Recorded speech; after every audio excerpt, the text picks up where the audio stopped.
A ruthless tech billionaire was about to dismiss the most important security warning of his career, while two 8-year-old janitor's daughters were quietly discovering the cyber attack that would either destroy his empire or change his heart forever.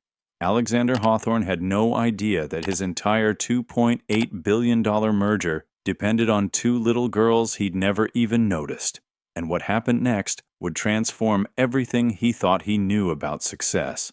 But before this incredible story begins, make sure to subscribe to the channel and comment below which city you're watching from. I absolutely love connecting with viewers from around the world. Now let's begin this journey together. The morning sun blazed mercilessly over Chicago's skyline as Alexander Xander Hawthorne stepped out of his climate-controlled, $15 million Lincoln Park mansion. Even at 7 a.m., the temperature was already climbing toward what meteorologists promised would be another scorching 95-degree day. The kind of summer heat that made the city's concrete and steel shimmer like a mirage, where air conditioning wasn't a luxury, but a necessity for survival. Xander's custom-tailored Tom Ford suit remained perfectly crisp as he slid into his waiting Tesla Model S Plaid. The car's interior already cooled to a perfect 72 degrees by his personal assistant's remote access.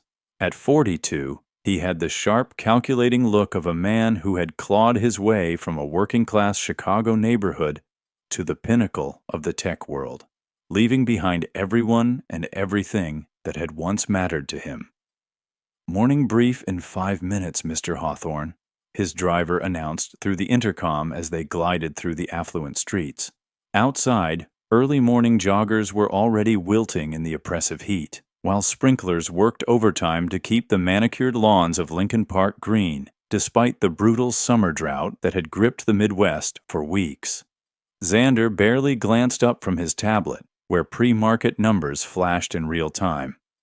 Hawthorne Technologies stock was up another 3% overnight, driven by speculation about the massive merger announcement scheduled for today. The $2.8 billion acquisition of Vidacor Systems would make his company the largest cybersecurity firm in North America, a deal he'd been orchestrating for 18 months.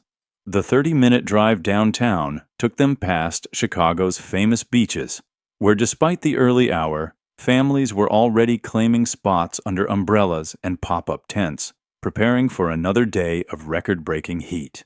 Children splashed in Lake Michigan's surprisingly warm waters while their parents sought any available shade. Xander watched them with detached curiosity, the way someone might observe exotic animals at a zoo. When was the last time he'd felt sand between his toes, or the simple joy of jumping into cool water on a hot day? His Tesla pulled into the private executive garage beneath the E60-floor Hawthorne Technologies Tower, where the temperature dropped immediately to a comfortable 70 degrees. The building's state-of-the-art climate control system was one of Xander's proudest investments. No employee would ever have to suffer through Chicago's notoriously unpredictable weather while they worked to make him richer. The private elevator whisked him silently to the 59th floor, his penthouse office that commanded a breathtaking view of Lake Michigan. Through floor-to-ceiling windows, he could see the lake sparkling like scattered diamonds under the intense summer sun, dotted with sailboats and weekend warriors trying to escape the city's heat. His office maintained a perfect climate, while marble floors stayed comfortably cool beneath his Italian leather shoes. "Good morning, Mr. Hawthorne." Vanessa Chen, his head of public relations, greeted him as he entered the executive conference room. Her usually immaculate appearance showed the slightest signs of strain, a barely perceptible sheen of perspiration despite the building's aggressive air conditioning. The Vidacor delegation arrived last night. They're eager to finalize everything before the markets open. Marcus Rodriguez, his chief security officer, looked up from a stack of reports with troubled eyes. "Xander, we need to discuss some potential vulnerabilities before we proceed.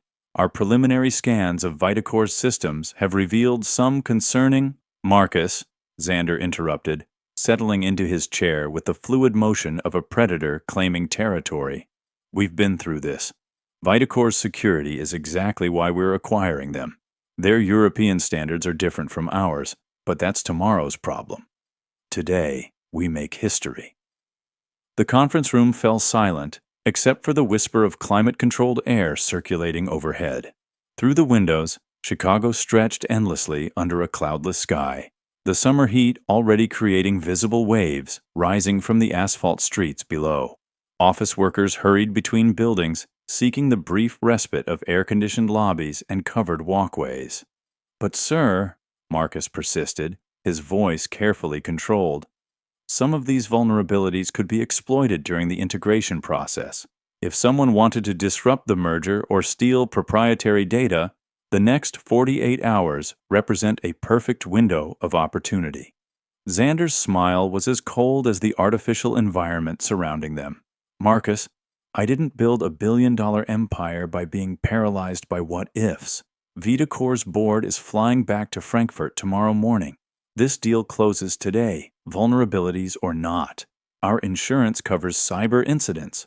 Vanessa shifted uncomfortably in her seat. The media is already calling this the deal of the decade. Any delays now would raise questions about due diligence. The stock price could take a significant hit. "Exactly," Xander nodded, his attention already shifting to the AZO contract amendments displayed on his monitor.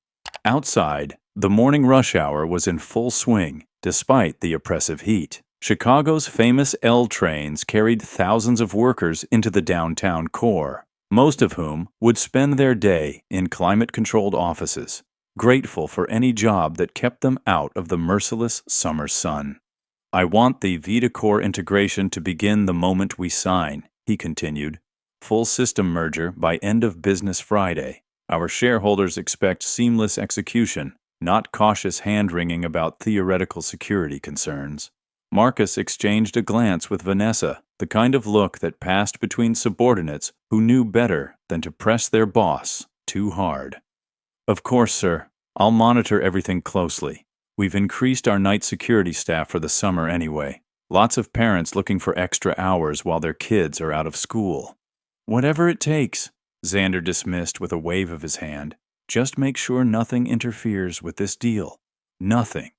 As the meeting continued, focusing on logistics and legal language, none of them could have imagined that 2 floors below, in a small supply closet that doubled as makeshift childcare, 8-year-old twins named Maya and Sofia Morales were teaching themselves advanced cybersecurity techniques on their father's old smartphone.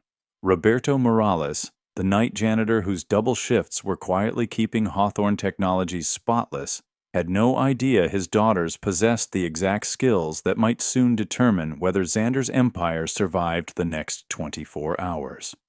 The summer heat outside was nothing compared to the fire of curiosity burning in those 2 young minds. And while Xander dismissed security concerns with corporate arrogance, Maya and Sophia were about to discover something that would shake the very foundations of his golden tower. Little did he know that his entire future was about to depend on 2 little girls he'd never even noticed, children whose brilliance shone brighter than the scorching Chicago sun blazing through his corner office windows. But what Xander didn't know was that 2 little girls were about to change his entire world.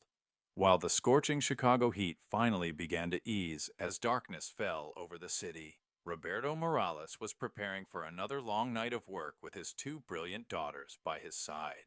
The 38-year-old janitor had no idea that Maya and Sophia's innocent curiosity about computer screens would soon uncover a cyber attack that could destroy the company he worked so hard to keep clean, and what they discovered in those quiet midnight hours would save a billion-dollar empire. At 11 p.m., the Hawthorne Technologies building stood like a glowing beacon against Chicago's summer night sky. While most of the city's residents had retreated indoors to escape the day's brutal heat, the building's upper floors still hummed with activity. A skeleton crew of executives worked late into the night, racing to finalize the Vitacor merger before European markets opened. The building's industrial-strength air conditioning worked overtime, fighting against the lingering heat that radiated from the concrete and steel surrounding them. Roberto Morales pushed his cleaning cart through the employee entrance, the automatic doors releasing a blessed wave of cool air that provided instant relief from the oppressive humidity outside. Even at this late hour, the temperature hadn't dropped below 85 degrees, and his maintenance uniform was already damp with perspiration from the short walk across the parking lot. "Come on, mijas," he whispered softly to the two 8-year-old girls trailing behind him, each carrying a small backpack and looking around with wide, curious eyes. "Remember what Papa told you? We stay quiet and out of everyone's way." Maya and Sofia Morales were identical twins with intelligence that sparkled as brightly as their dark eyes. Despite their matching faces, their personalities couldn't have been more different. Maya, older by exactly 7 minutes, possessed an analytical mind that dissected problems like a tiny engineer, while Sophia approached the world with an artist's creativity and an intuitive understanding of how things worked together. The summer break had created an impossible situation for Roberto. With Maria, his wife, undergoing intensive chemotherapy treatments, he couldn't afford the luxury of regular childcare. The hospital bills were already drowning them financially, and his night janitor's salary barely covered their basic expenses. Bringing the twins to work wasn't ideal, but it was the only option that kept food on their table and his daughters safely supervised. "Papa, why is it so cold in here when it's so hot outside?" Sophia asked, her voice barely above a whisper as they entered the main lobby. The marble floors felt like ice beneath their feet after the sweltering summer heat of the parking lot. "The building has special air conditioning, mija," Roberto explained, guiding them toward the service elevator. "Important people work here, so they need to be comfortable while they think about important things." Maya adjusted her backpack straps and studied the security cameras positioned throughout the lobby with the intensity of a miniature detective. "Papa, why don't the cameras look at that corner over there? There's a big space they can't see." Roberto followed his daughter's pointing finger and realized she was absolutely right. In all his months working in this building, he'd never noticed the blind spot she'd identified within 30 seconds of walking through the door. "That's very observant, Maya. Maybe the security people haven't noticed that yet." The service elevator carried them to the 32nd floor, where Roberto would begin his nightly routine of cleaning executive offices. The twins had established their own routine during these summer nights, setting up a makeshift homework station in an unused conference room, complete with coloring books, puzzle games, and Roberto's old smartphone that had become their window into the digital world. "Girls, you know the rules," Roberto said as he unlocked the supply closet to retrieve his equipment. "Stay in the conference room, keep the voices down, and if anyone comes by, you pretend to be asleep. Papa will check on you every hour." "We know, Papa," Sophia nodded solemnly. "We'll be good, we promise." As Roberto began his methodical cleaning of the executive offices, the twins settled into their familiar routine. Maya immediately claimed the smartphone, her fingers dancing across the cracked screen with surprising dexterity for someone so young. Over the past few weeks of summer nights, she had taught herself to navigate complex websites and even discovered basic coding tutorials on YouTube. "Look at this, Sophia," Maya whispered, showing her sister a programming exercise she'd found. "It's like giving instructions to the computer, but you have to be really, really specific about what you want it to do." Sophia peered over her twin's shoulder, her artistic mind immediately grasping the visual patterns in the code. "It's like a recipe, but for computers instead of cookies. Each step has to be perfect, or the whole thing doesn't work." Their father moved through the offices with quiet efficiency, emptying trash cans, vacuuming carpets, and polishing surfaces that would gleam under tomorrow's fluorescent lights.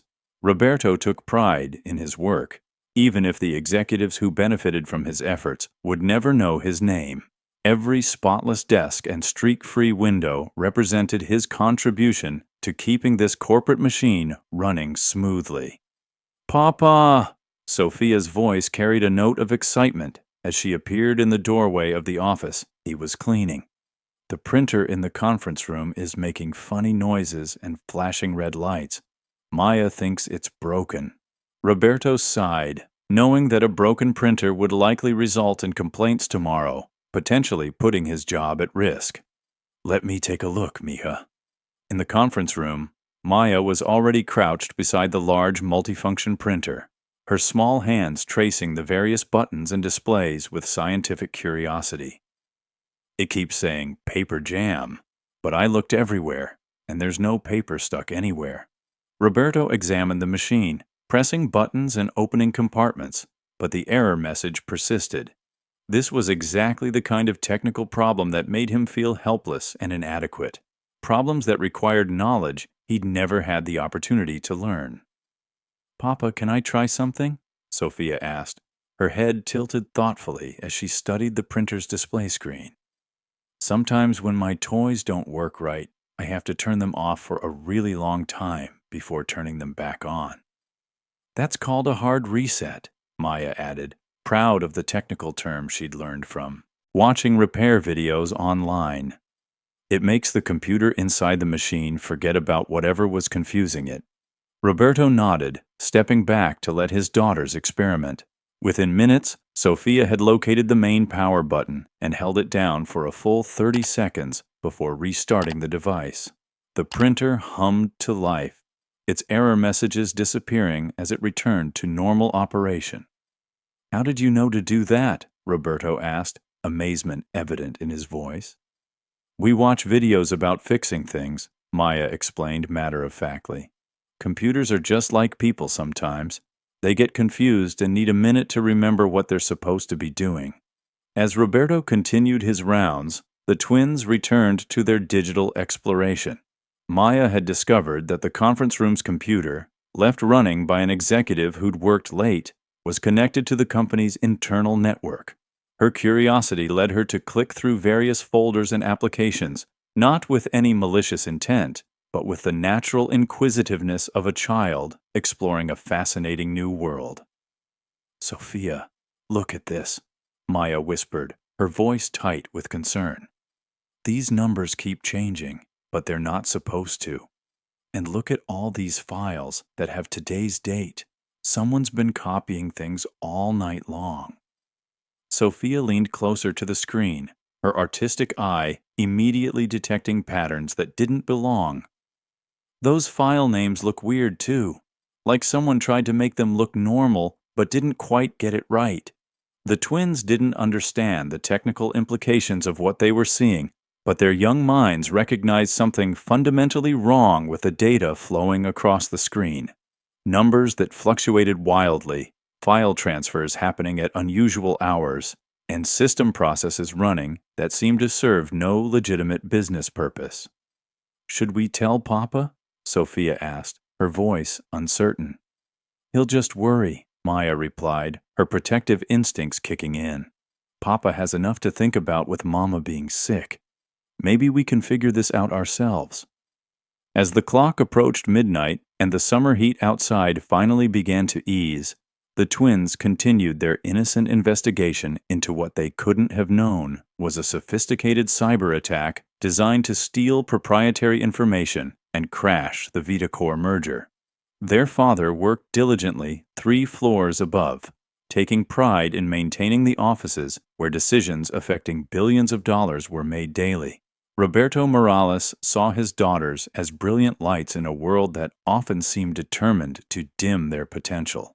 Despite their circumstances, spending summer nights in a corporate office building because their family couldn't afford proper childcare, Maya and Sophia approached each challenge with creativity, determination, and an unshakable bond with each other. What they discovered in those quiet midnight hours, while Chicago finally began to cool down from another scorching summer day, would soon prove that brilliance and wisdom weren't limited by age, economic status, or formal education. The 2 little girls who had learned to fix printers and spot security camera blind spots were about to become the unlikely heroes in a corporate drama that would test everything their father had taught them about doing the right thing, even when no one was watching. But what they discovered would save a billion-dollar company. By 6 a.m., Maya and Sophia had been tracking a sophisticated cyber attack for 3 hours while their father slept in a supply closet chair, completely unaware that his 8-year-old daughters were about to save Alexander Hawthorne's billion-dollar empire. The twins had no idea they were witnessing corporate espionage that could destroy thousands of jobs, and what happened when Roberto finally approached the unreachable CEO would shatter every assumption about intelligence, worth, and where true brilliance can be found. The first rays of summer sunlight were already promising another scorching Chicago day when Alexander Hawthorne's Tesla glided into the executive garage at 7 a.m., 2 hours earlier than his usual arrival. The Vitacor merger documents required his final signature by market opening, and he wanted everything perfect for what the financial press was calling the deal of the decade. His phone buzzed insistently as the elevator carried him toward his penthouse office, displaying missed calls from Marcus Rodriguez that had started at 5:30 a.m. Before Xander could even settle behind his desk, Marcus burst through the door, his usually composed demeanor completely shattered. "Xander, we have a massive problem," Marcus announced, his laptop clutched in trembling hands. "Vitacor's systems are compromised. Someone's been inside our merger databases for hours, maybe longer. They're copying everything: financial projections, employee data, proprietary algorithms, even our negotiation strategies." The blood drained from Xander's face as he absorbed the implications. "How is that possible?" "You assured me their security was adequate for the integration." "It's not Vitacor's security that failed," Marcus replied grimly, connecting his laptop to the conference room's massive display screen. "Someone's using our own network as a backdoor. They're sophisticated, military-grade encryption, multiple proxy servers, attack vectors I've never seen before. Whoever's doing this isn't some basement hacker. This is professional corporate espionage." As red warning indicators flashed across the screen, Vanessa Chen rushed into the room, her face pale despite the early morning hour. "The European markets are already reacting to rumors about the merger being delayed. Vitacor's stock is down 8% in Frankfurt. If word gets out about a security breach, both companies' stock prices will crash," Xander finished, sinking into his chair as the magnitude of the crisis hit him. "How long until you can stop this?" Marcus shook his head helplessly. "I don't even know how they got in, let alone how to stop them. My team's been working since 4 a.m., but we're chasing ghosts. Every time we think we've found their entry point, we discover 3 more attack vectors we didn't know existed." 3 floors below, Maya and Sofia Morales were having a very different conversation about the same cyber attack. The twins had been awake since 3 a.m., their young minds fascinated by the digital chess game playing out on the conference room computer screen. What started as innocent curiosity had evolved into a detailed investigation that would have impressed cybersecurity professionals twice their age. "Papa, wake up," Sophia whispered, gently shaking Roberto's shoulder where he dozed in an uncomfortable chair. "Maya figured out something really important about those computer problems we found." Roberto stirred slowly, his back aching from the awkward sleeping position. The summer night had been muggy, despite the building's air conditioning, and his maintenance uniform stuck uncomfortably to his skin. "What is it, mija?" "Papa needs to finish cleaning before the important people arrive." "That's just it, Papa," Maya said, her 8-year-old voice filled with urgent excitement. "The important people are already here, and their computers are in big trouble. Someone's stealing all their secret business stuff." Roberto rubbed his tired eyes, struggling to process what his daughters were telling him. "What do you mean, stealing?" Sophia pointed to the computer screen, which displayed a complex web of data flows and IP addresses that she'd been tracking for hours. "See these numbers? They're like computer addresses, and they're not supposed to be talking to each other. It's like someone broke into the building, but instead of taking physical things, they're copying all the important papers." "And look at this," Maya added, her fingers dancing across the keyboard with surprising expertise. "The stealing started exactly when the computer systems from the 2 companies began talking to each other. Someone was waiting for that to happen. Roberto stared at his daughters in amazement. In the 3 weeks they'd been accompanying him to work, he'd watched them become increasingly interested in the computers and technology around them. But this level of understanding seemed impossible for children their age. "Are you sure about this?" he asked quietly. "We've been watching it happen all night," Sophia confirmed. "The bad guys are using something called a man-in-the-middle attack with SQL injection vulnerabilities. We looked it up on YouTube." Roberto's mind raced as he tried to decide what to do with this information. His daughters might be brilliant, but he was just a janitor. Who would believe that two 8-year-olds had discovered something that the company's expensive security team had missed? More importantly, who would even listen to someone like him? "Papa, we have to tell someone," Maya urged. "If the bad guys finish copying everything, lots of people might lose their jobs." "Mijas, you don't understand," Roberto said gently. "Papa's job is to clean floors and empty trash cans. The people who make important decisions don't want to hear from people like us." "But what if we're right?" Sophia asked, her young voice filled with moral certainty. "What if we can help?" Roberto looked at his daughters, brilliant, compassionate children who saw a problem and wanted to fix it, regardless of social barriers or class differences. Their mother had always said that intelligence was a gift meant to be shared, not hidden. Maybe it was time to be brave. "Okay," he said finally, "but we do this carefully. If they don't want to listen, we leave immediately and never speak of it again. Understood?" The twins nodded solemnly as Roberto gathered his courage for what felt like an impossible task, approaching the most powerful people in the building with information they desperately needed but would never expect to receive from a janitor's children. The executive elevator felt like a journey to another planet as Roberto and his daughters rode to the 59th floor. The twins clutched printouts of IP addresses and attack vectors they'd painstakingly documented, while Roberto's heart pounded with the certainty that he was about to make a terrible mistake that would cost him his job. "Sir, excuse me, sir," Roberto called out as they approached the conference room where Xander, Marcus, and Vanessa were deep in crisis management. "I'm sorry to bother you, but my daughters think they might have information about your computer problems." The security guard posted outside the conference room immediately stepped forward. "Hey, you can't be up here. This floor is restricted to executive personnel only." "Please," Roberto said, his voice trembling with nervous energy. "My girls have been watching the computers all night. They think they know how the hackers got in." Xander looked up from his laptop with barely concealed irritation. Through the floor-to-ceiling windows, the summer sun was climbing higher, promising another day of oppressive heat that matched his rising frustration with the cyber crisis. "Marcus, why is the janitor on this floor with his children?" "Sir, we tried to stop them," the security guard apologized. "Should I escort them back downstairs?" "Wait," Maya said, stepping forward with the fearless confidence that only children possess. "Are you the boss man who makes all the decisions about the company?" Xander found himself momentarily speechless, unaccustomed to being addressed so directly by an 8-year-old.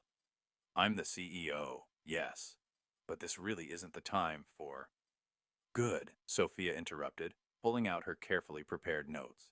"Because the bad guys are using IP address 185.243.115.67 as their primary command server, and they're exploiting a buffer overflow vulnerability in your SSL certificate validation process.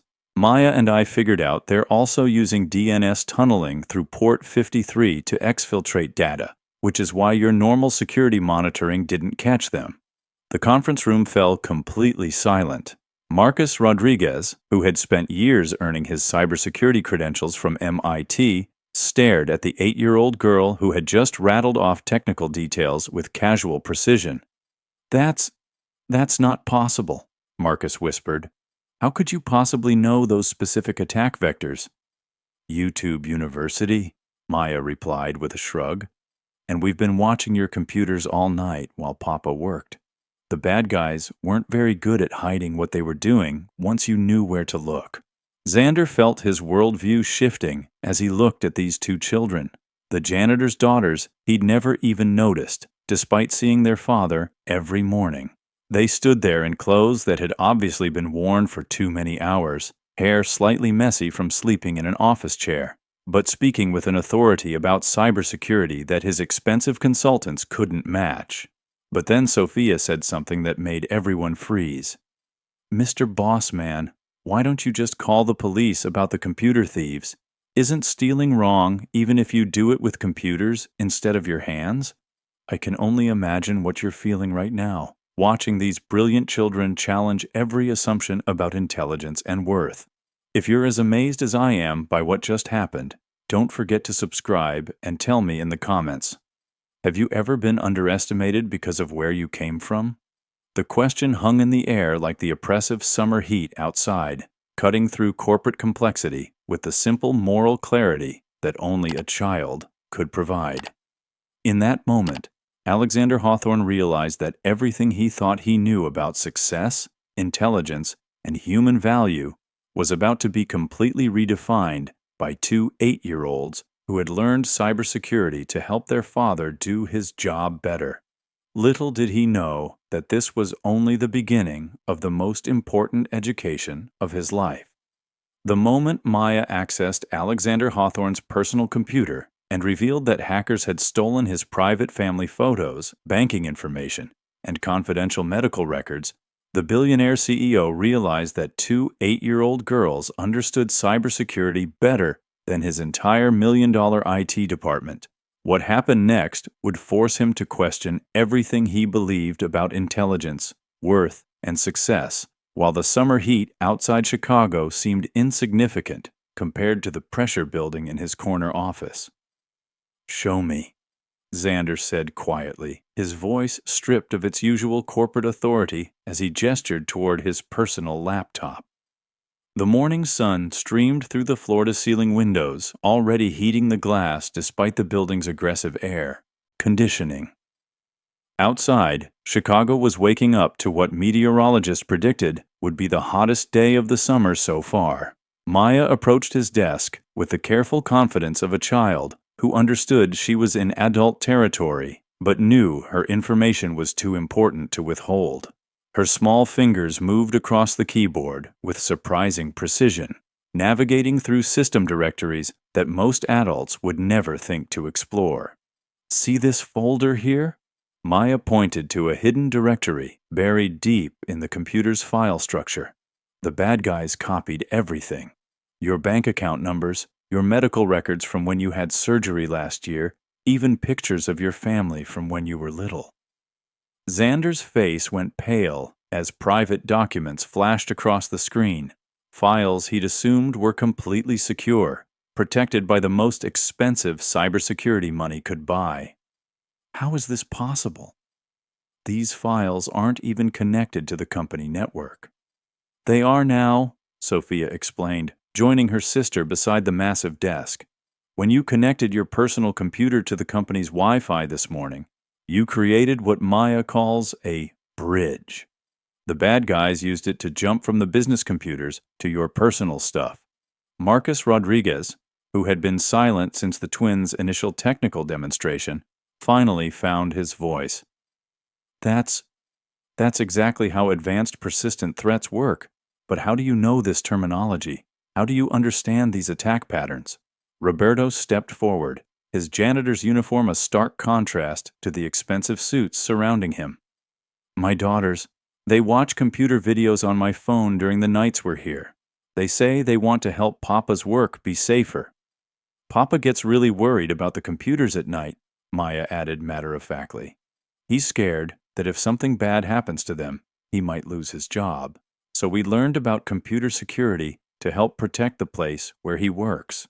The simple honesty of her words hit Xander like a physical blow. These children had taught themselves advanced cybersecurity concepts not for personal gain or career advancement, but out of love for their father and concern for his livelihood. Meanwhile, His own relationship with his father had been so damaged by years of corporate ambition that they hadn't spoken in over 2 years. "Mr. Hawthorne," Vanessa Chen interrupted, bursting into the conference room with her phone pressed to her ear. "The European markets are in free fall. Vitacor's board is demanding answers about the security breach rumors. We have maybe 20 minutes before this becomes a full-scale crisis." 20 minutes, Sophia repeated thoughtfully. "Maya, that's not very long to stop the bad guys, is it?" "Not if they're as smart as I think they are," Maya replied, her 8-year-old face serious with concentration. "But we figured out most of their tricks already. We just need the grown-ups to help us do the stopping part." Xander found himself in the surreal position of looking to 2 children for guidance in the most critical business crisis of his career. "What do you need from us?" "First, we need Mr. Marcus to stop trying to fix the problems the normal way," Sophia said politely. "The bad guys are expecting that. They set up fake problems to keep him busy while they finish the real stealing." Marcus's face flushed with a mixture of embarrassment and admiration. "You're saying they're using decoy attacks to distract us from their primary objectives? Like when Sophia hides my favorite crayon so I won't notice her taking my cookies," Maya explained with a giggle that seemed impossibly innocent given the billions of dollars at stake. "Papa," Sophia said suddenly, tugging on Roberto's sleeve, "we haven't had breakfast yet, and Maya gets cranky when she's hungry. Can we have some of those granola bars from your lunchbox?" Roberto's face reddened with embarrassment. "Mayas, maybe the important people can give you something better to eat. They probably have fancy food here." Xander immediately reached for his phone. "I can have my assistant order anything you want. There's an excellent restaurant that delivers. They have a children's menu with organic options, fresh fruit, artisanal." "Thank you, Mr. Bossman," Sophia interrupted gently. "But Papa's granola bars are perfect. Mama always packs them with extra love, and we don't need fancy food to think good thoughts." The simple rejection of his expensive gesture left Xander speechless. These children, who clearly had so little, were politely declining luxuries he took for granted. They found richness in their father's love, and granola bars packed with extra love, while he couldn't remember the last time he'd shared a simple meal with someone who cared about him. As Roberto unpacked humble breakfast items from his lunch cooler, Maya was already back at the computer, her focus laser-sharp despite her age. "Mr. Marcus, can you show me your server monitoring system? I want to see if the bad guys are using the same tricks we spotted on the other computers." "This is unprecedented," Marcus muttered, but he pulled up the complex monitoring interface that normally required years of training to understand. "What exactly are you looking for?" "Patterns that don't match," Maya replied immediately. "Sophia's really good at seeing when things don't look right. She has an artist's eye." Sophia studied the screens filled with data streams and network traffic with the same intensity she might apply to a coloring book. "There," she pointed to a series of seemingly random data transfers. "Those numbers are too perfect. Real computer talking doesn't look that neat and organized." "My God," Marcus whispered, his fingers flying across his keyboard to investigate the traffic Sophia had identified. "She's right. These are automated scripts designed to look like legitimate business processes, but the timing patterns are artificially regular." "Can you stop them?" Xander asked, amazed to find himself hanging on the words of an 8-year-old. "We can try," Maya said seriously. "But first, Mr. Bossman, can I ask you something?" Xander nodded, still processing the surreal nature of taking cybersecurity advice from children. "Why do you look so sad all the time? You have this big fancy office, and everyone does what you tell them, but your eyes look like Papa's did when Mama first got sick." The question cut through Xander's defenses with the surgical precision only children possess. Around the conference table, adults shifted uncomfortably as an 8-year-old girl identified emotional truths that corporate consultants and business advisors had never dared to address. That's a complicated question, Sophia," Xander managed. "Most grown-up problems are just kid problems that got really big. Sophia replied, with the wisdom that seemed to flow naturally from her young mind. Maybe you miss your papa the way we would miss our papa if we couldn't see him anymore. Xander's breath caught in his throat. How could this child possibly know about his estranged relationship with his father? How could she see through the walls he'd built around his personal life with such casual accuracy? My father and we don't talk anymore, he admitted quietly. He thinks I became someone he doesn't recognize. Did you? Maya asked with innocent directness, while her fingers continued working on the cyberattack. Before Xander could answer, alarms began blaring throughout the building. Red warning lights flashed on every computer screen as the hackers escalated their attack, apparently realizing their cover had been blown. They're accelerating the data theft, Marcus announced, his voice tight with panic. They're trying to complete the download before we can stop them. How much time do we have? Roberto asked, his protective instincts kicking in as he moved closer to his daughters. Maybe 10 minutes, Maya said calmly, as if discussing the weather rather than a crisis that could destroy thousands of jobs. But we know where they are now, and they don't know that we know. Sophia looked up at Xander with eyes that seemed far older than her 8 years. Mr. Bossman, do you want to help us catch the bad guys? It's going to be really exciting. As sirens wailed and emergency lights bathed the conference room in red, Xander realized he was about to trust the future of his empire to 2 children who had learned cybersecurity out of love for their father. The summer heat outside seemed insignificant compared to the pressure building in this moment, where corporate success would depend entirely on the brilliance of minds too young to understand how impossible their task should be. But the worst was yet to come. As confidential employee data flooded across news websites and Hawthorne Technologies' stock price crashed in real time, Alexander Hawthorne asked 2 8-year-old girls a question that would shatter his understanding of success forever. Maya and Sophia had no idea that their innocent answers about helping families afford medicine and education would reduce a billionaire CEO to tears, revealing truths about corporate responsibility and human cost that would transform not just his company, but his soul. The summer heat outside Chicago seemed insignificant compared to the inferno erupting inside Hawthorne Technologies as every computer screen in the building flashed red warning messages. News helicopters circled overhead like vultures, their cameras focused on the gleaming tower where one of the tech industry's biggest mergers was collapsing in spectacular fashion. Sir, we have a major problem, Vanessa Chen announced, rushing into the conference room with her phone pressed to her ear and sweat beading on her forehead despite the aggressive air conditioning. The hackers just released employee payroll data to 3 major news outlets. Personal information for every single worker in the company, salaries, addresses, social security numbers, health insurance claims.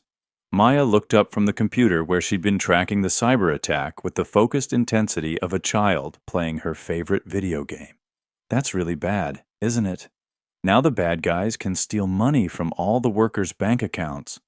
Worse than that, Marcus Rodriguez said grimly, his fingers flying across multiple keyboards as system after system reported breaches.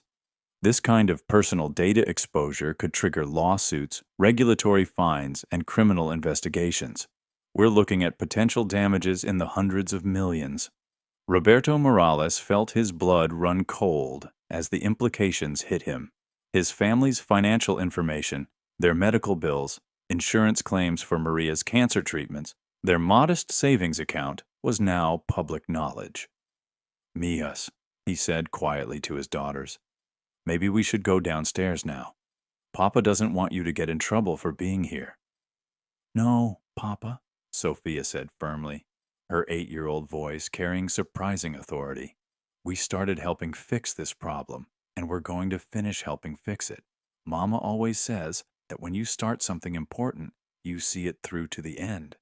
Xander watched this exchange with growing amazement. Here was a family facing potential financial ruin due to his company's security failures, yet the children insisted on staying to help solve the crisis, rather than fleeing to protect themselves.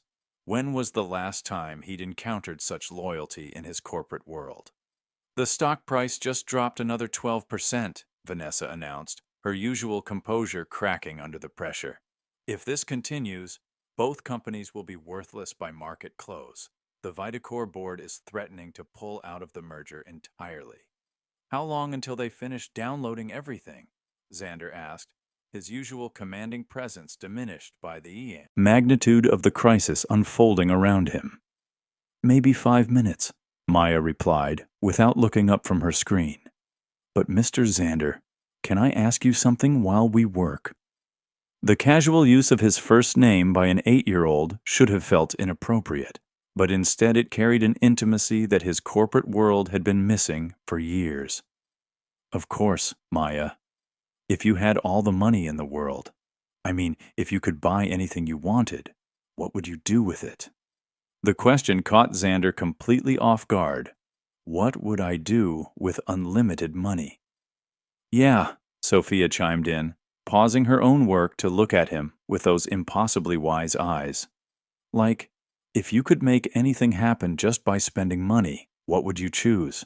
Xander found himself genuinely considering the question for the first time in years. His automatic response would have been something about market expansion, technological innovation, or competitive advantage. But looking at these two children, brilliant minds housed in small bodies, wearing clothes that had obviously been washed and re-washed countless times, his perspective shifted dramatically. I suppose I'd want to build the most successful company possible, he said slowly.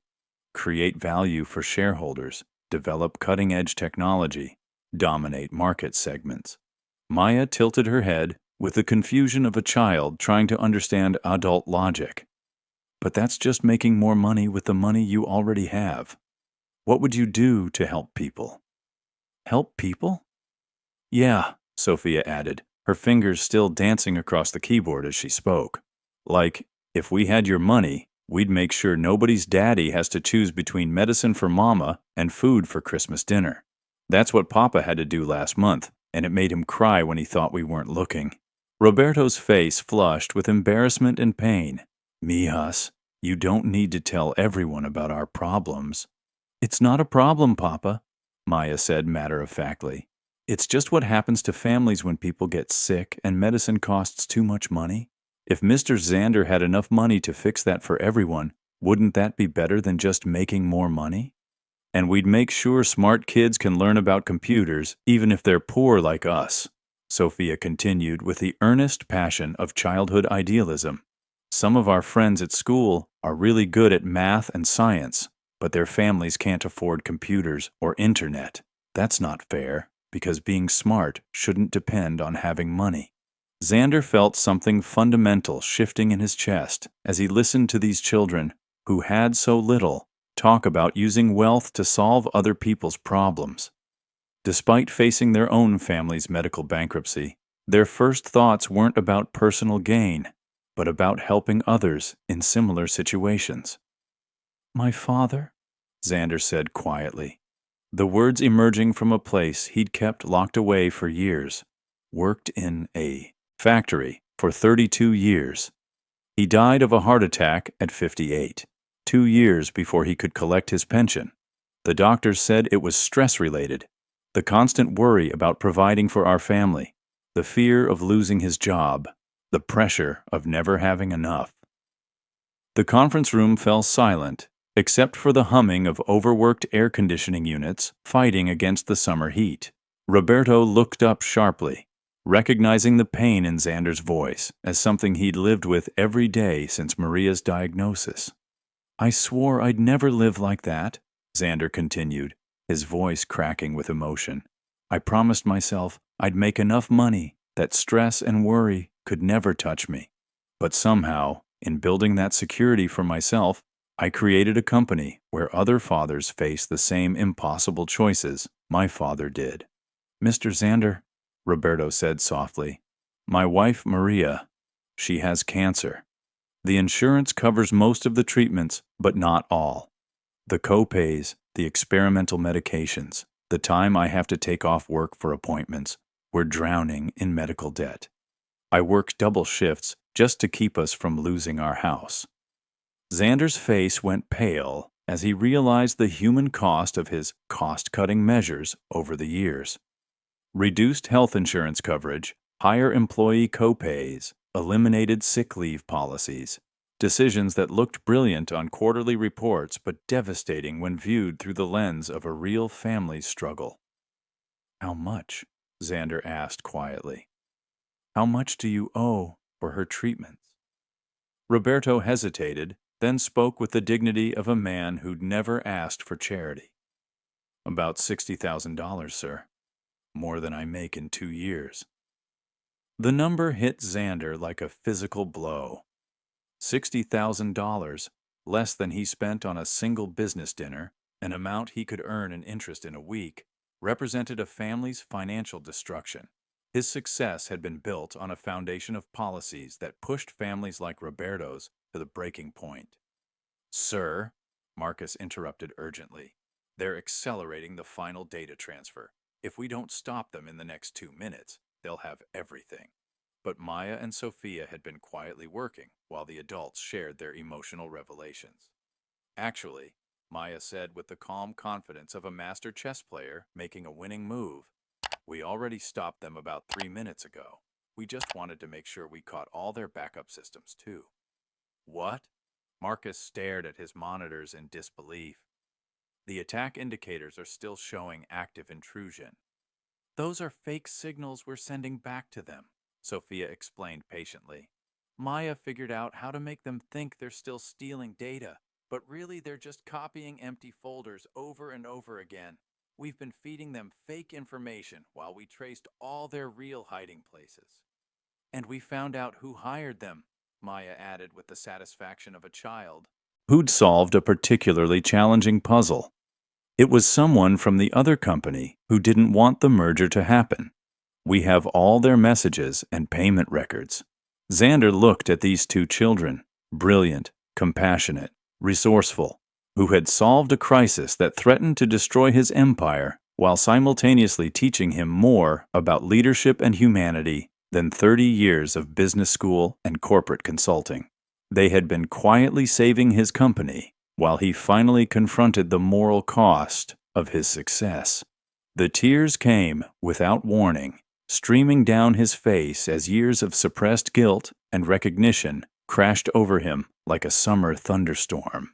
Here were 2 8-year-olds who understood cybersecurity, corporate espionage, and data forensics, yet their greatest wisdom lay in their simple recognition that wealth should serve people, not the other way around. "I'm sorry," he whispered.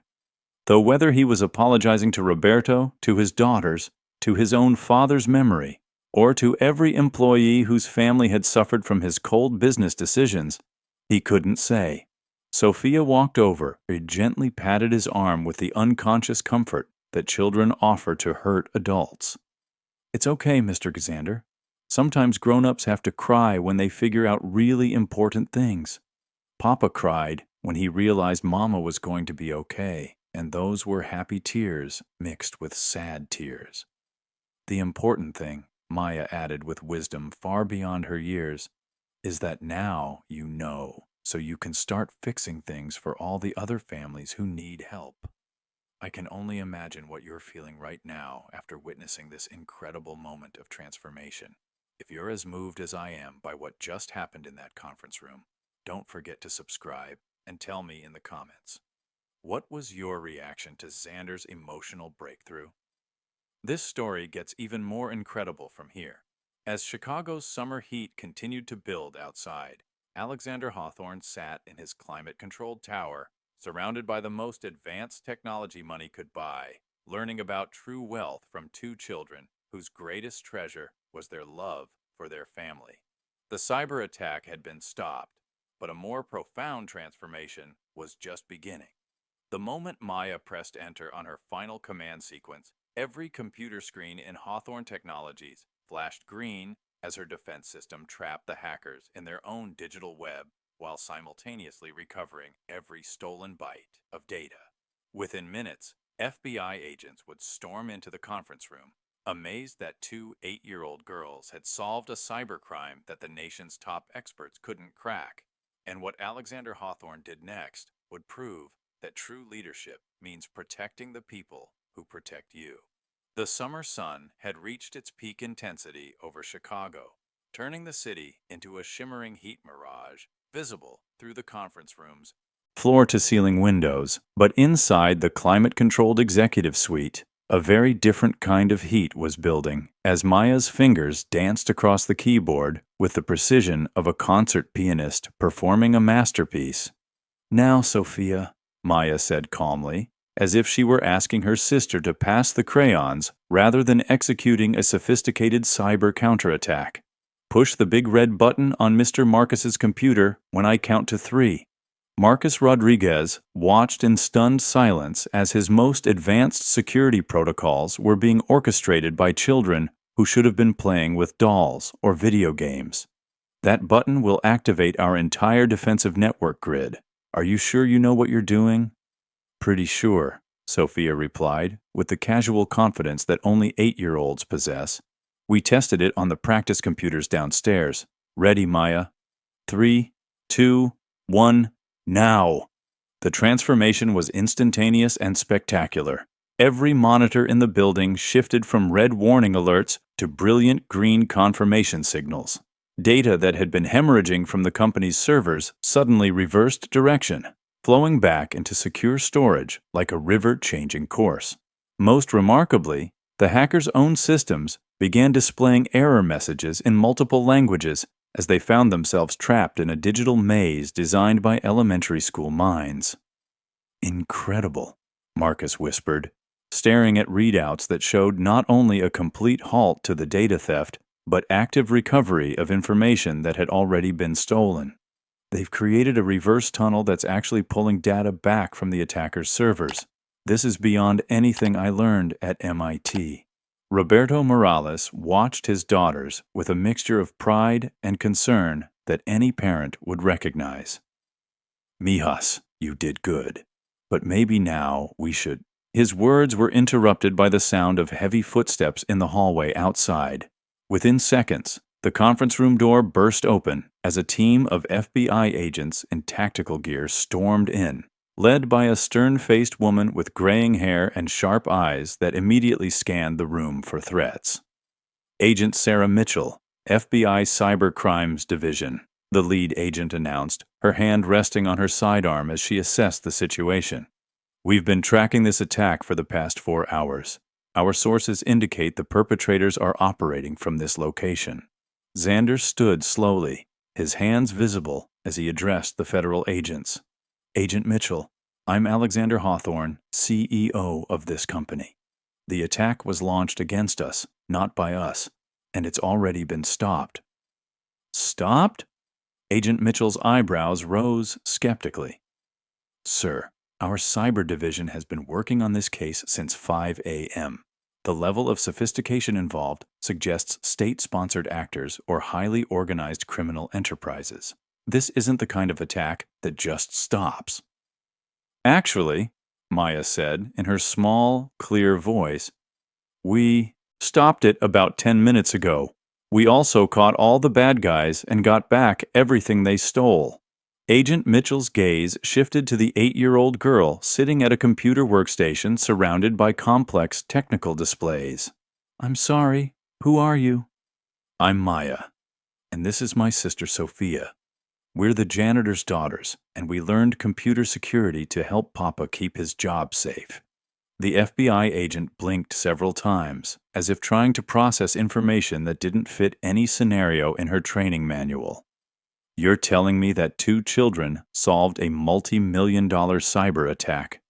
"It wasn't that hard once we figured out their pattern," Sophia chimed in helpfully. "They were using really old tricks but making them look fancy, like putting sparkles on a broken toy to make people think it's not broken." Agent Mitchell walked over to Marcus's workstation, where detailed logs of the twins' counterattack were scrolling across multiple screens. Her expression shifted from skepticism to amazement as she reviewed the technical evidence.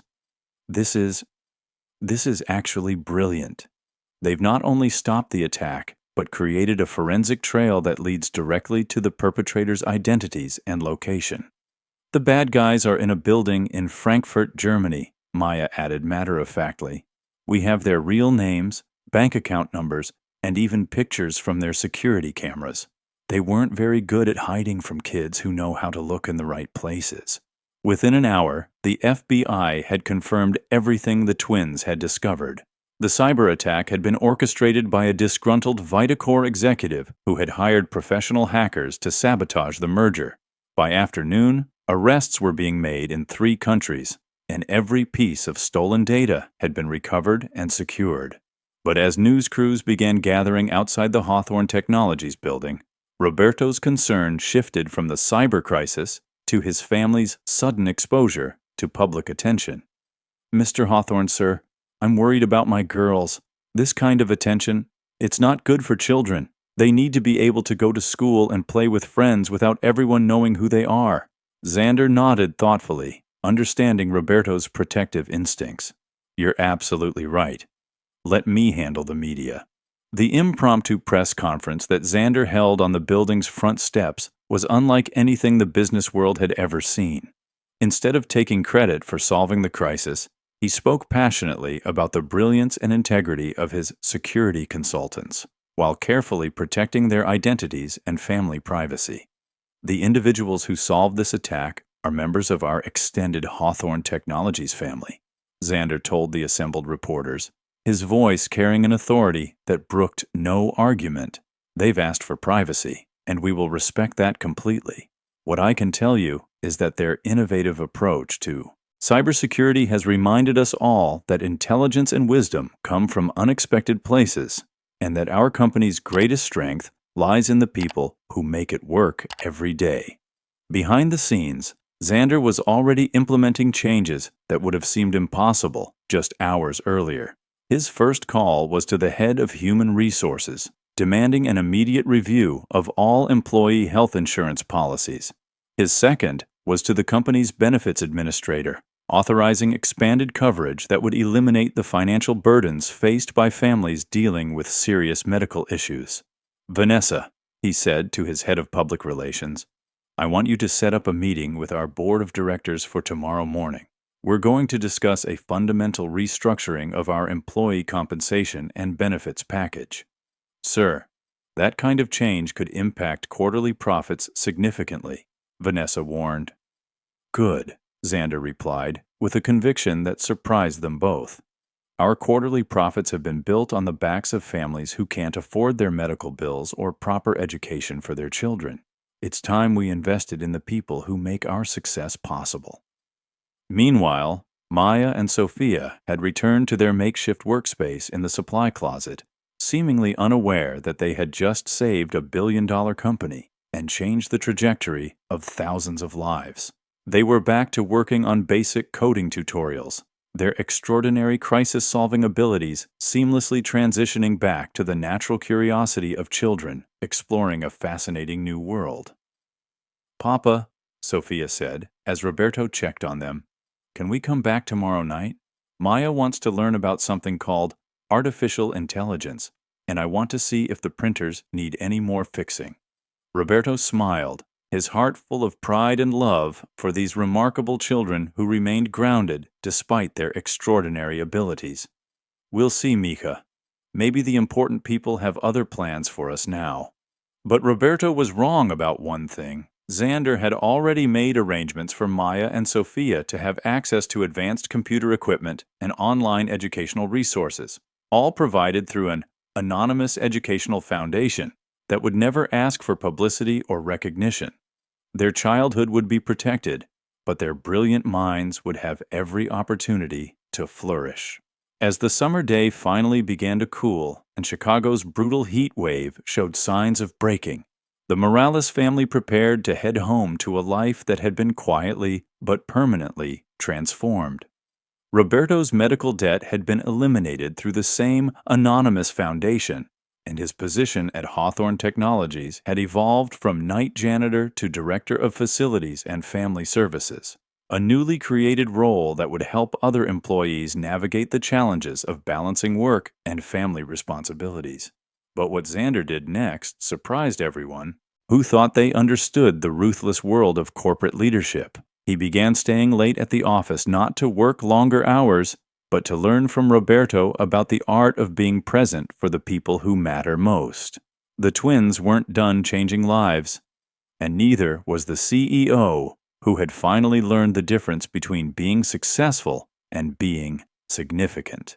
3 months after 2 8-year-old girls saved his empire, Alexander Hawthorne stood in what used to be his million-dollar penthouse office, now converted into a bright employee wellness center where working parents could bring their children during school breaks. As Chicago's brutal summer heat finally gave way to the crisp promise of autumn, he realized that the most successful transformation wasn't in his company's stock price, but in the laughter of children echoing through halls that had once known only the cold efficiency of corporate ambition. The September morning carried the first hint of fall's arrival as Xander walked through the transformed 32nd floor of Hawthorne Technologies, where intimidating marble floors and sterile conference rooms once symbolized corporate power. Colorful play areas and comfortable family spaces now buzzed with the energy of employees who no longer had to choose between their careers and their children's well-being. "Buenos dias, Mr. Xander." 9-year-old Sofia Morales called out cheerfully from a corner workspace where she was teaching basic coding to 3 other children whose parents worked in the building. Her Spanish greeting was part of the language exchange that had developed naturally as Xander spent more time with the Morales family, learning that true wealth came from connections that transcended business transactions. "Buenos dias, Sofia," Xander replied, with a slightly accented pronunciation that still made Maya giggle. "¿Cómo están tus estudiantes hoy?" His Spanish was improving, though Roberto still patiently corrected his grammar during their weekly family dinners, a tradition that had become one of Xander's most treasured commitments. Maya looked up from her advanced programming tutorial, her fingers pausing over a keyboard that was now her own rather than borrowed from her father's cleaning supplies. "Mr. Xander, the new kids from Lincoln Elementary are really excited about the scholarship program. Their teacher says 3 more students want to apply for the summer coding camp.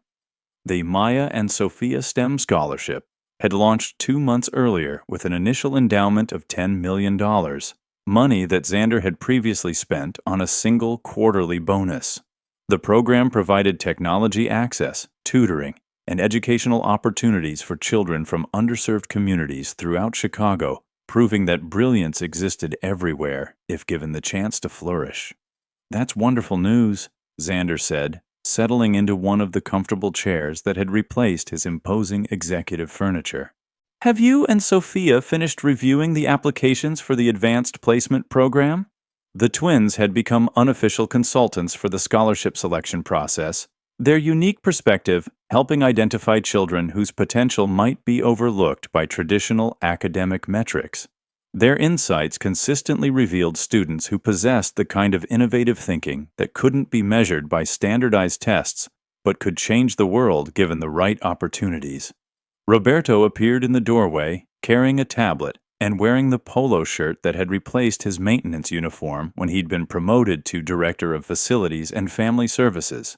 His new role encompassed everything from building security to coordinating the company's family support programs, but his most important responsibility was ensuring that other working parents never faced the impossible choices his family had once navigated.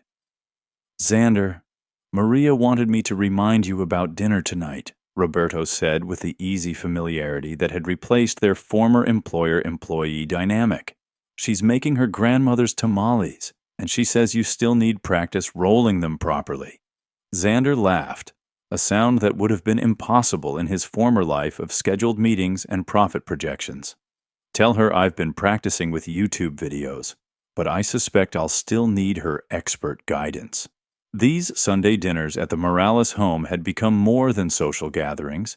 They were Xander's education in what success actually looked like. Watching Roberto help his daughters with homework while Maria shared stories from her volunteer work at the Children's Hospital Xander had learned that true leadership meant being present for the people who mattered most, not just the ones who contributed to quarterly earnings. "Papa, can we show Mr. Xander the new security system we designed?" Maya asked, her excitement evident as she pulled up a complex diagram on her computer screen. "We figured out how to make the building even safer without using any cameras that make people feel watched all the time." The twins' unofficial role as cybersecurity consultants had evolved naturally from their heroic intervention during the merger crisis. Their fresh perspective on digital safety, combined with an intuitive understanding of privacy and respect, had led to innovations that impressed industry experts while maintaining the human dignity that traditional security systems often ignored. "It uses something called behavioral analytics," Sophia explained proudly. "Instead of watching people, it watches patterns. So if someone tries to do bad things with the computers, the system notices that the behavior is wrong, not that the person is wrong." Vanessa Chen approached the group with a tablet displaying the latest industry recognition for Hawthorne Technologies' transformation. "Xander, Fortune magazine wants to feature us in their Companies That Changed Everything issue. They're particularly interested in how our employee-first policies have actually increased productivity and profits. More importantly," Xander replied, "they've increased happiness. Marcus showed me the employee satisfaction surveys yesterday. We've gone from 37% approval to 91% in just 3 months. The statistical transformation was remarkable, but the human transformation was revolutionary. Hawthorne Technologies had become a model for corporate responsibility, attracting top talent not through competitive salaries alone, but through a company culture that valued families, encouraged innovation, and recognized that the best business decisions were also the most ethical ones. The childcare center is at full capacity," Roberto reported, scrolling through his tablet's daily updates. "And we have a waiting list of employees who want to transfer to our company specifically because of our family policies." The on-site childcare facility had been one of Xander's first major initiatives, inspired by watching Roberto struggle to balance his work responsibilities with his daughter's needs. What had initially seemed like an expensive employee benefit had proven to be a brilliant business investment, reducing turnover, increasing productivity, and creating a loyalty that no amount of traditional corporate perks could match. "Mrs. Patterson from the accounting department wanted me to thank you personally," Roberto continued. "Her son started in the advanced math program last week, and yesterday he told her he wants to be a computer scientist like Maya and Sophia when he grows up." The ripple effects of the twins' influence continued to spread throughout the company and beyond. Children who had never considered technology careers were now dreaming of futures in STEM fields. Parents who had felt invisible in their workplaces were now valued as whole human beings, and other corporations were beginning to adopt similar family-friendly policies. "Speaking of recognition," Vanessa added, "Tech Week Chicago wants to feature Maya and Sophia as young innovators to watch. They're being very respectful about privacy, focusing on their ideas rather than personal details." Xander looked at the twins, remembering their father's concerns about unwanted attention during the initial media frenzy. "Girls, how do you feel about talking to reporters about your work?" Maya and Sophia exchanged one of their wordless twin communications before Sophia answered for both of them. "We think it's okay if it helps other kids learn about computers, but we don't want to be famous just for being smart. We want to be helpful for helping people." Their wisdom continued to astound Xander, even after 3 months of regular interaction. These children understood the difference between recognition and responsibility, between acclaim and authentic contribution. They had remained grounded in their family values while embracing opportunities that could change their futures forever. "Mr. Xander," Maya said thoughtfully, "do you miss your old office? It was really fancy and important looking." Xander glanced around the vibrant family space that had replaced his intimidating executive suite, where children learned and played while their parents worked with the security of knowing their families were safe and supported. "Not for a second, Maya. This is what success actually looks like. As the autumn afternoon light streamed through windows that now framed scenes of genuine human connection rather than cold corporate power, Xander reflected on the most important lesson the Morales family had taught him. Transformation wasn't about changing what you had, but about changing how you used what you had to lift others up.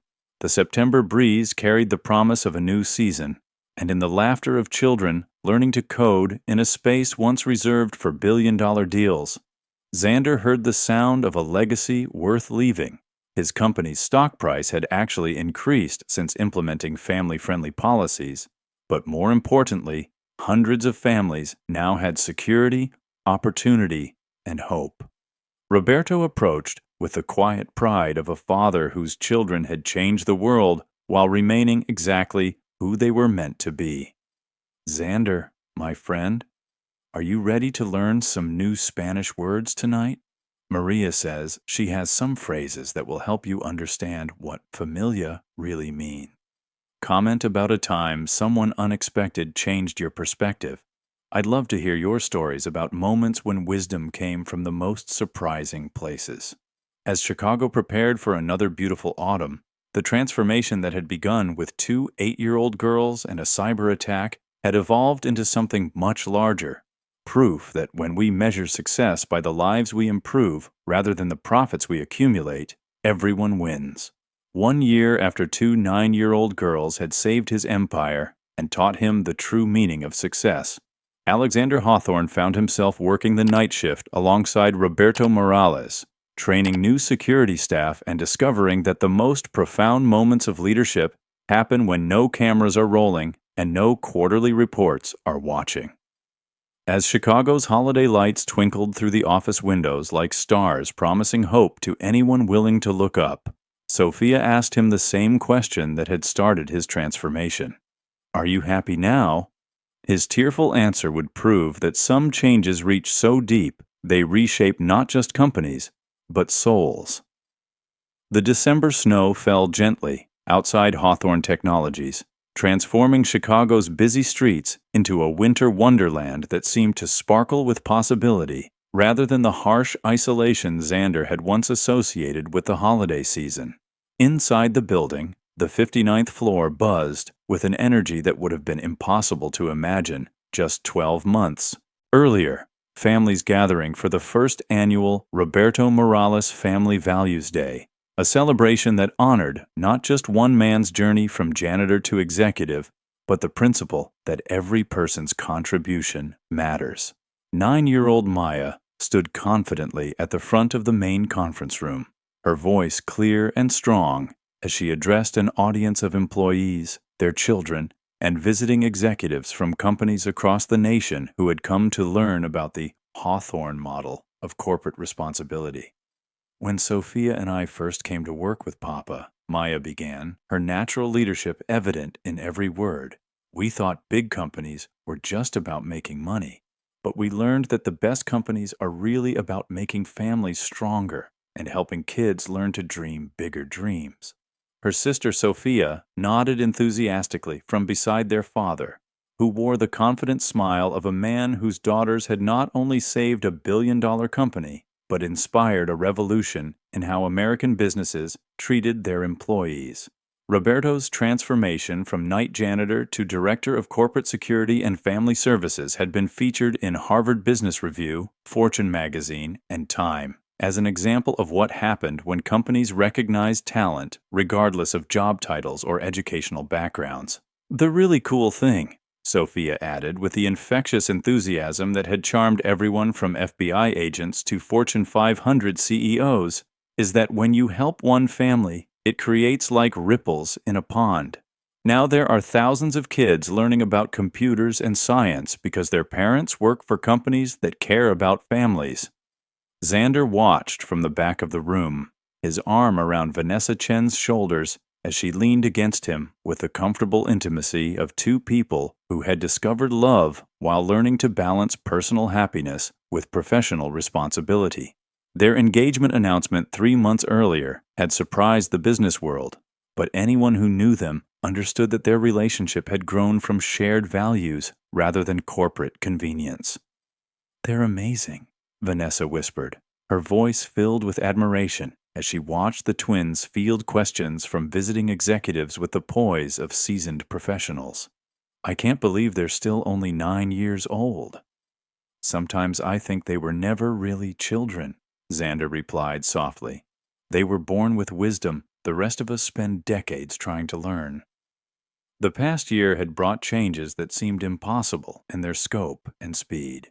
The Maya and Sophia STEM Scholarship Program now operated in 47 states, providing technology education and mentorship to over 15,000 children from underserved communities. Major corporations, including Google, Microsoft, and Apple, had adopted variations of the Hawthorne model, creating family-friendly workplaces that measured success by employee well-being alongside financial performance. Maria Morales entered the conference room carrying a tray of her famous tamales, her radiant health a testament to both medical science and the peace of mind that came from financial security. As the company's family services coordinator, she had become the heart of Hawthorne Technologies' human-centered approach, helping dozens of families navigate everything from childcare challenges to medical crises. "Mijas," she called to her daughters in Spanish, "come eat something before you get too busy teaching the important people how to be better bosses." The laughter that rippled through the room reflected the warm, inclusive culture that had replaced the cold efficiency of traditional corporate environments. Children played in designated areas while their parents attended presentations. Teenagers helped serve refreshments as part of the company's youth employment program, and 3 generations of families mingled with the easy comfort of people who genuinely cared about each other's well-being. As the evening celebration continued, Xander found himself in his old haunts, the service elevators and supply closets where Roberto had once worked alone through long nights, worried about his family's future while keeping the corporate machine running smoothly. Now they walked these halls together, training a new generation of security staff who understood that protecting a company meant protecting the families who made it possible. "You know what I love most about this program?" Roberto said, as they inspected the new employee break areas that had been converted from unused executive conference rooms. "It's not just about giving people better jobs, it's about showing them that their children's dreams matter as much as any CEO's quarterly projections." "Your daughters taught me that," Xander replied, adjusting his casual polo shirt, a far cry from the expensive suits that had once defined his corporate identity. "They showed me that intelligence isn't about degrees or titles. It's about seeing problems clearly and caring enough to solve them." They paused outside the supply closet where Maya and Sophia had once done homework by smartphone light while their father cleaned offices. Now it housed a small library and computer learning station, part of the building's transformation into a space that served entire families rather than just employees. "Papa! Mr. Xander!" Sophia's voice echoed down the hallway as she ran toward them, her face glowing with excitement. "Mama wants you to come hear Maya's announcement about the new program for kids whose parents work night shifts."